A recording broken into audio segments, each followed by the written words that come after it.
सिमरन और बॉस के चर्चे आजकल हर एक की जुबान पर थे। कैसे बॉस की बीवी के सामने सुंदरता में कम होने के बावजूद भी उसने अपने चुंगल में जकड़ लिया था।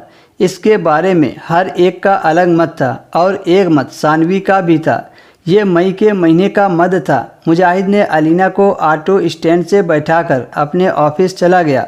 कुछ दूर चलने पर ऑटो से एक सवारी उतरी और एक नौजवान लड़का ऑटो पर आकर बैठ गया। अलीना ने एक दो बार उससे दूर होने की कोशिश भी की, लेकिन कुछ देर के बाद वो लड़का फिर से अलीना के चिपक गया। उसके लिए ये तो रोज़ का काम था, इन जैसे लोगों को झेलना और फिर उससे झगड़ा करना। ऐसा तो रोज़ ही अलीना को देखने को मिलता था।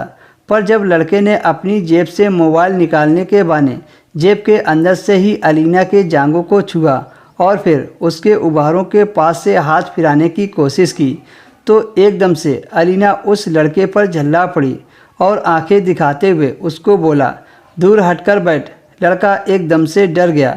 अलीना को शायद अपने गदराए बदन और अपनी जवानी मखमली खूबसूरती पर गर्व था, इसलिए अलीना उस लड़के के व्यवहार से असहज महसूस कर एकदम से भौचक्की रह गई। यह देखकर वह लड़का भी सहम गया और फिर अलीना से अच्छी दूरी बनाकर बैठ गया। उसने हमेशा यही किया था, कभी भी किसी की भीड़ में खुद के साथ मौके का फ़ायदा लेने जैसी गुस्ताखी नहीं करने दी थी। बहुत से लोग तो उसकी आंखों की धुरी और माथे की गुस्से की लकीर देखकर दूर हो जाते थे। अगर फिर भी कोई मजनू बनकर पास आने की कोशिश करता तो इसी तरह डांट खाकर शांत हो जाता था। उससे दूर बैठते ही उसको फिर सिमरन के आगे पीछे मंडराता बॉस याद आने लगा। अलीना के दिमाग में तांत्रिक बाबा और बाबा के डेरे घूमने लगे।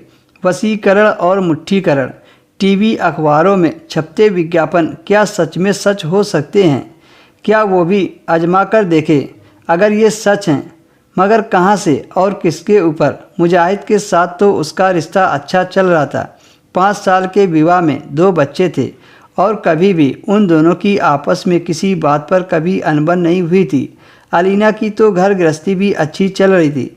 वह सोच रही थी कि इन तांत्रिक बाबा के चक्कर में उसका घर कहीं बर्बाद ना हो जाए, इसलिए उसने ऐसा नहीं किया।